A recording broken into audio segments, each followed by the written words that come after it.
Hello, welcome to Spotlight, shining imaginative joy through the summer mist. Spotlight, brought to you by the Isle of Man Arts Council. This evening, we enjoy a walk around a wonderful new exhibition at the House of Manannan. A chat with the Manx Youth Bard, in English happily, so non-Manx speakers like me can understand. More from Martyn Kane about what's going on at the Arts Council, and a first peek ahead to this year's Chrunniaght.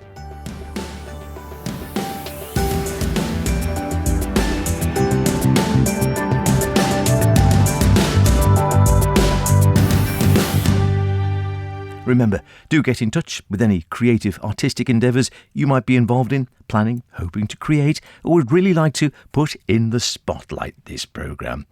Of course, poetic, theatrical, musical, literary, ceramic, sculpture, drag, film, mime, social media, opera. Well, there's the Manx opera coming up, isn't there? Get in touch, Howard Kane, with an E, at manxradio.com or spotlight at manxradio.com. Let's get you featured on the programme. Get it out there, have a chat. Hear what you're up to. First off, we're out west to Peel, or is it over west? I'm never quite too certain, to look at a wonderful exhibition there with a particular theme.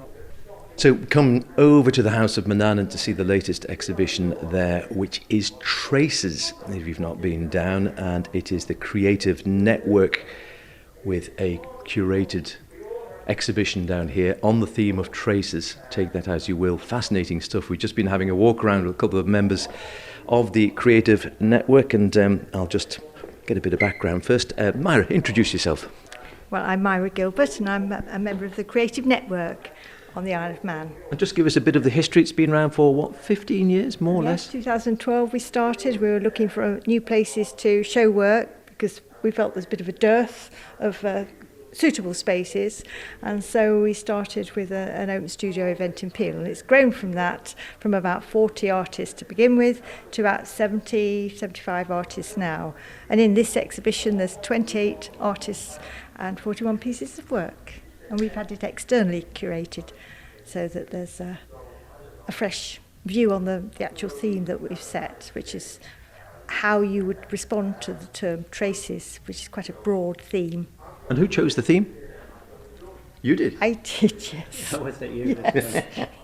Yes. Yes. And as you say, it is, and it can be interpreted however the artist wishes. It's a very personal and subjective, or really quite broadly, and use just the way that you use your artist's media to make marks and so on. So everything in between.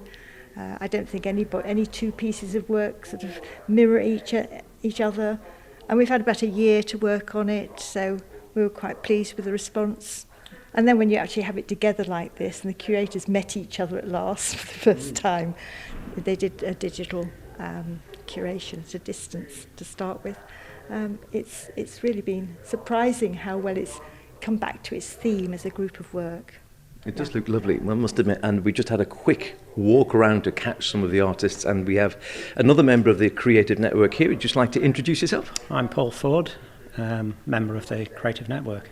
And we're just standing in, well, as you come into the gallery, over into the sort of left side of the gallery, looking at your own work here. We just get a little bit closer here, and we can see three pieces on the far wall: The Lost Girl, The Shell-Shocked Soldier, and Inseparable Siblings. Tell us about this work. Well said, yeah. Well, I was fortunate enough to inherit some old glass negatives, family negatives, once taken by Hilda Newby, which a lot of Manx people will know, who they'll know. And when I was about 7 years old, it was my sort of pleasure at the time to, when the studio was closing, to smash up hundreds of these plates, which was great fun when you're 7. Later on, I think, oh God, what a great document that would have been of so many people's lives, because so many Manx people had their portraits taken by Hilda, and my mother and my aunt worked there, and we lived nearby. We even have portraits of Airedale Terrier. So the loss of all of those things is terrible. I'm lucky enough to have my family's, and with the theme of traces, I sort of experimented with the glass plates themselves and overlaying them and photographing them on a light box. And I didn't want to be too tricksy, too, Photoshoppy. Just wanted them to have because they're like relics, really, to me. And there's a history in photography also of ghost pictures, and when you overlay, like there's a famous picture of Abraham Lincoln, Abraham Lincoln's wife, I should say, with Abraham Lincoln semi-opaque behind her, and so I think it comes from Kevin Atherton's referred to it as Manx Gothic. I've always been into things a little bit creepier. My parents were kind enough to let me watch a lot of Hammer films when I was too young, probably, but the photographic element to it, I've printed them on metallic paper, and I love the decomposition of old silver nitrate prints when they go, so you can see through some of the negative quality, negative areas, as it were, that you can see that gleam coming through, which I find really beautiful, and they're printed to stress that, and I've left all the staining of age on them. Each has a sort of family story, which I'm not sure we've got time for, but the Lost Girls are a very close cousin of mine who unfortunately died young, a golden girl in her own way, a child of the 60s, and died in Greece, drama student and so forth. Great Uncle Jim, I should say, the shell-shocked soldier. It's not easy to say. The overlayer really helped to, I think, give that atmosphere of him as a sort of slightly nervous man, occasionally, but a gentleman, a lovely man. But the visual effects are what made me choose this image as against perhaps maybe members of the family who were closer. The third one, Inseparable Siblings, in a way is a sort of visual pun, because it's actually my head as a baby with my sister's head coming through it. And fortunately we are still friends, so it's not all misery, They are fascinating. They're wonderful to actually look at. As you say, definitely speak of the past, definitely have a dark edge to them. And the way they're sort of mirrored with the sort of the positives and the negative, it's almost sort of speaks of life and afterlife, which sort of look at it in a curious sort of way. It's, really... I'm glad you have that reaction, yes. Definitely. And I put the dark negatives to the top to stress that, and it also makes people turn their head upside down to see the positive of the person as they would have been represented, Fascinating. So if you come into the gallery, you turn left and you'll come around and see Paul's work here. There are works all around us, and we're only just getting a little bit Patricia Tuttis to one side. We're going to walk over with Myra to the other side, because we'll probably get kicked out as we're always here towards the end of the day. There's wonderful works by Eileen Sher in the background. You can hear a video installation by Kevin Atherton, who sort of curated, or was one of the curators overseeing it. We come over into the left-hand or the right-hand side as you come into the gallery here. Some fascinating works on the right-hand side of some almost like papier-mâché works. You'll please see more about that. Letting Go by Helen Fox.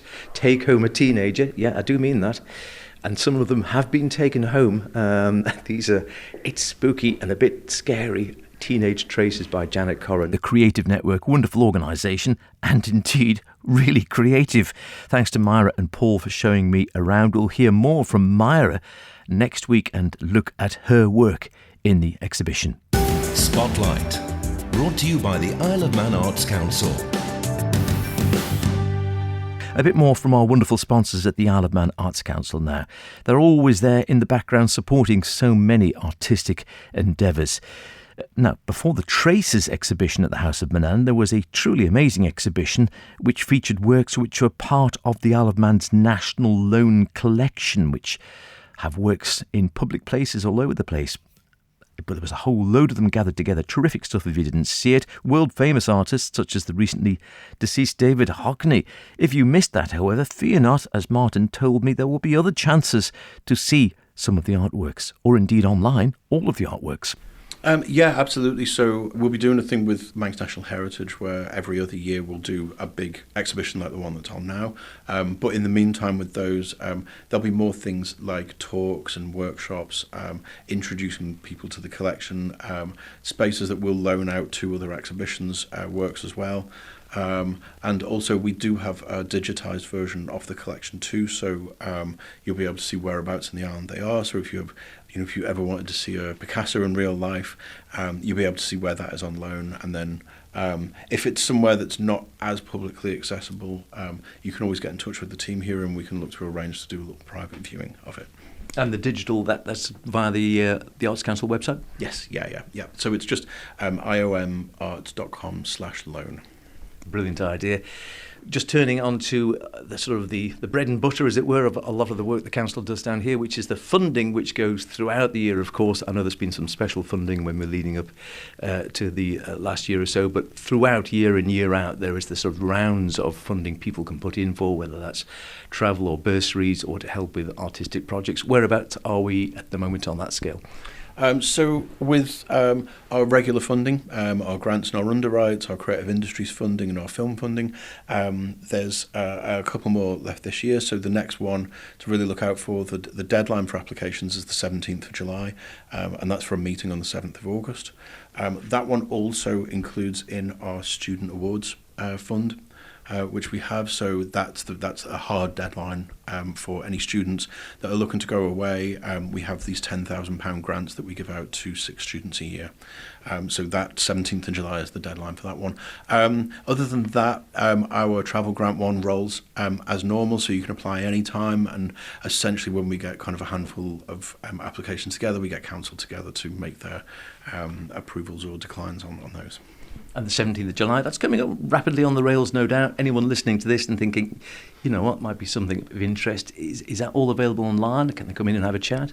Yeah, absolutely. I mean, so the application is solely online, but we'd always advise that you come in and have a chat with us, whether it's your first time applying, whether you're a seasoned applicant. But if you're asking for quite a lot of money, it's always worthwhile coming in and having a chat with the team, just to go through maybe parts of the application, what council would look for in an application, and things like that. So if you've got an idea for anything, then definitely get in touch.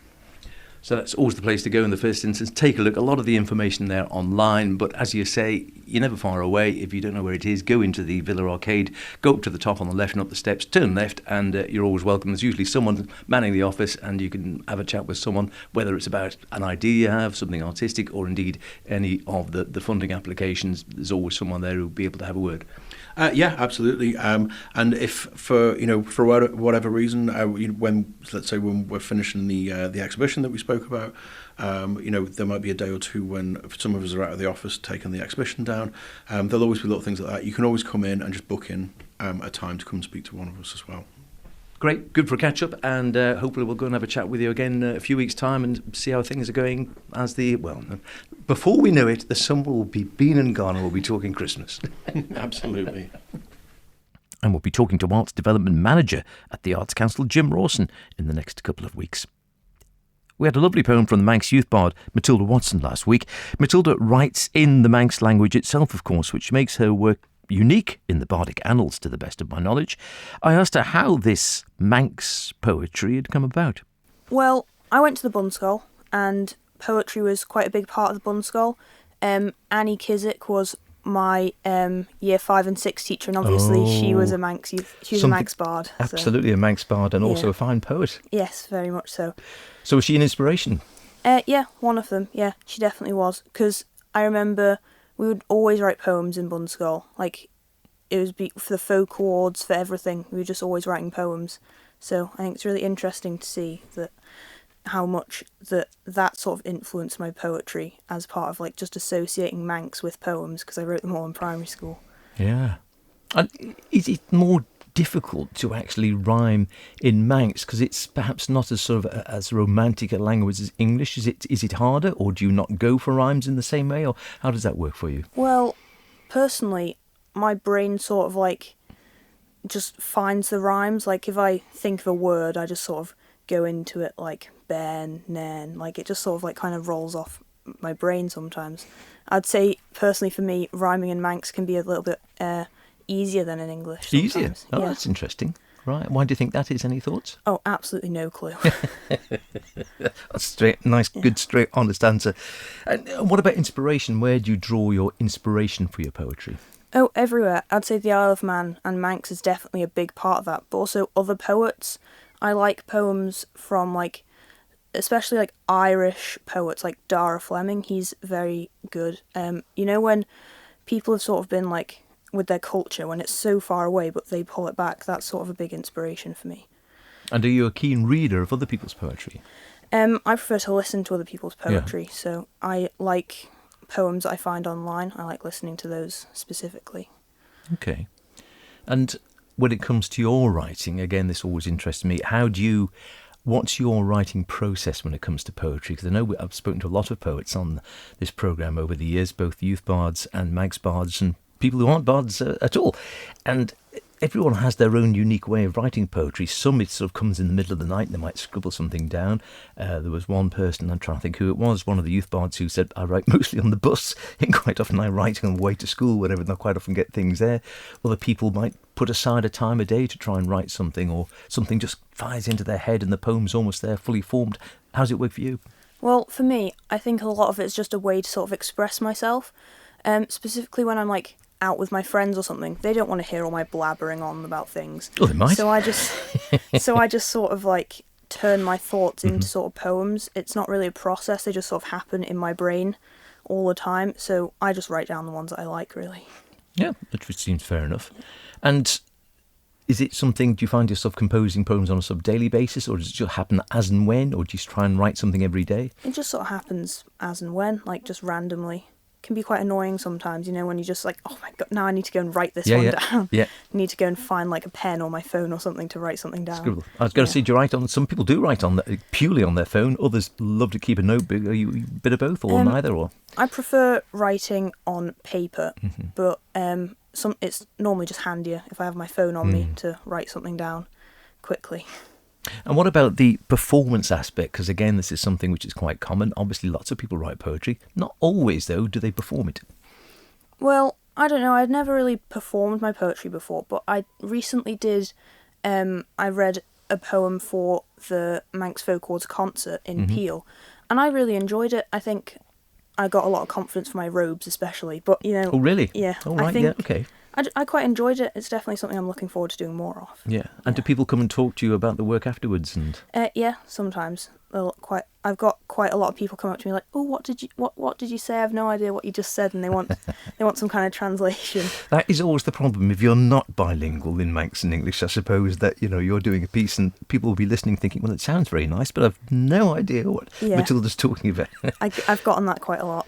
So do you actually, if you're sort of performing or you're out and about doing something, do you have to then generally sort of say, well, this poem is about afterwards, or? Well, sometimes I give them a little clue or tell them what it's about. Sometimes I just come straight forward, but sometimes I like to see them thinking about what on earth I could be talking about. It's my own little mind games. Oh yeah, it's good. It is good fun having the advantage on people. It could be talking about anything, couldn't you? So how has it gone so far? Because you were I'm just trying to think, how many months are you now into your bardic year? Well, I believe it was in February that the thing was, so I'd say about 5 months in. Okay, right. I'm looking forward to getting more into it after all my exams. Of course, they'll be finished next week, but I'm looking forward to fully get into it and like start like producing more and going out more. Yeah, absolutely. That'll be really fun. And anything unusual you've done so far? Because I know sometimes people, bards get asked to do things and you think, oh gosh, I never thought about that before. Nothing that springs to mind.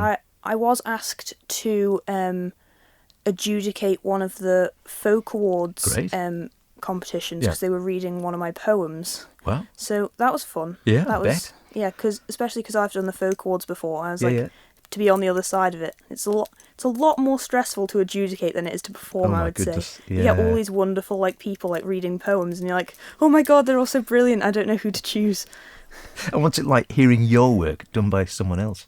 Well, very strange.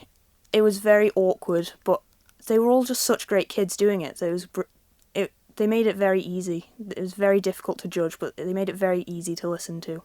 I was very worried that I would just burst out in laughter when I heard my own work, but they were just so brilliant. It was great. There are a lot of very talented poets on the Isle of Man, without a doubt. Is it something you've always enjoyed? Because again, some people, come to it very early in childhood, others in their teens, and other people don't start until much later in life. It's something you've always enjoyed from long before you're the bard? I would say doing it myself was something I much more enjoyed about it. Like, when I was in primary school, me and my friends, were writing little poetry books all the time. Mm-hmm.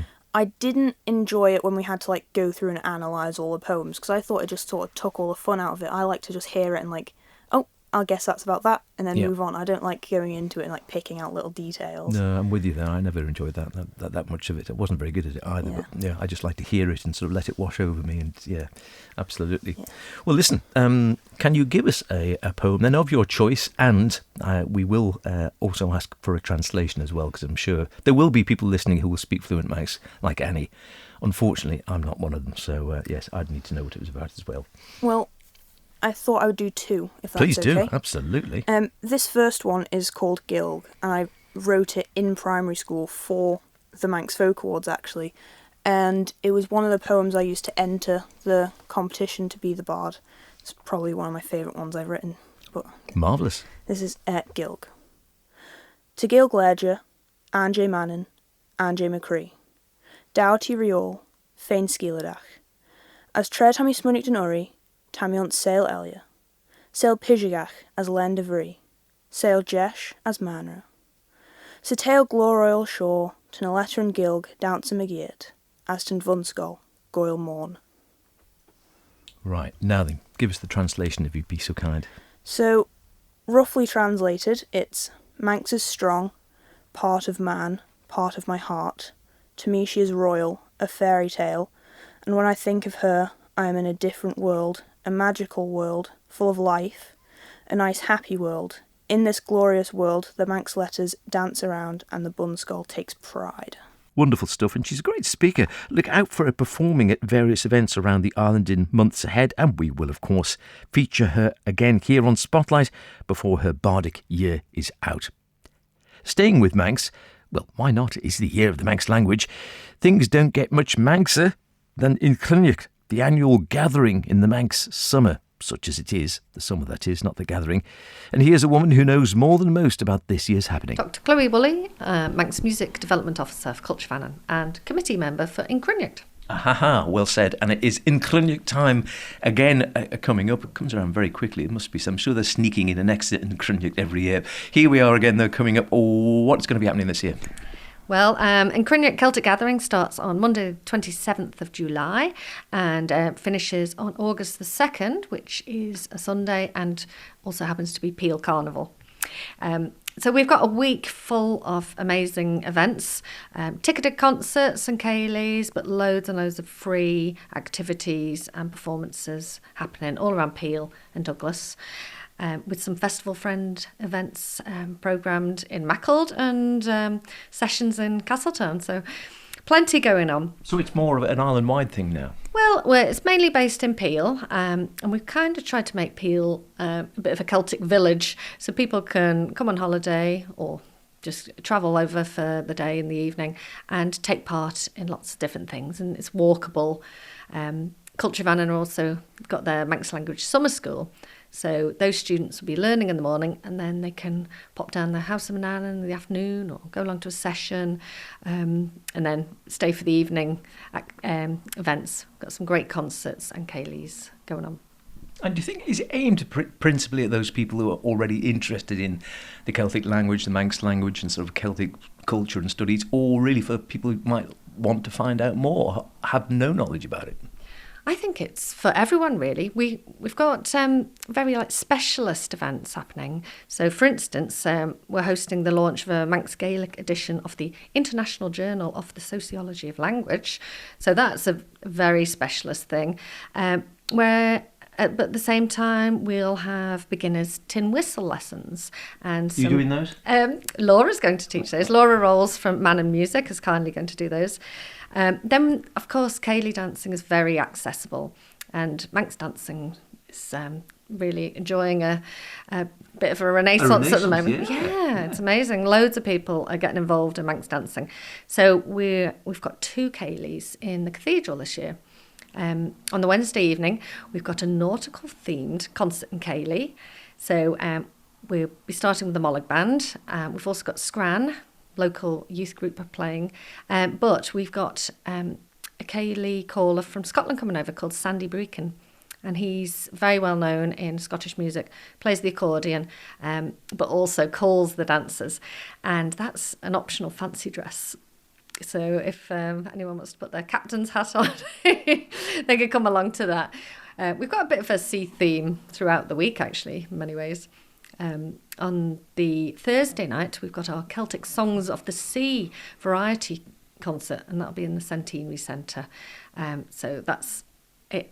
That'll feature a lot of our visiting guests as well as local acts, and be choreographed by our president, Bob Carswell, RBV. So as well as that, we've got the Mega Manx ceilidh returning on the Friday night, and that's selling. The tickets are selling very well for that, so don't delay if you fancy coming along to that. And we have our lovely song night on the Tuesday night, featuring, amongst others, Mine's a Shanty. Excellent, very good lads. So that's down in Peel Masonic.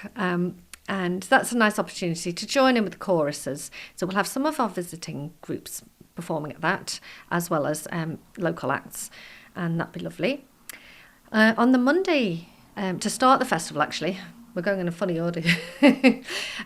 We've got Manx fiddle player Isla Collister coming back from Scotland. She's based in Glasgow now, and she's being joined by Irish musician Cathal O'Curran.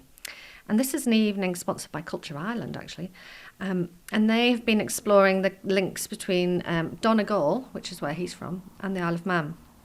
So they're going to be performing their new music that includes the similarities in the language, but the tunes.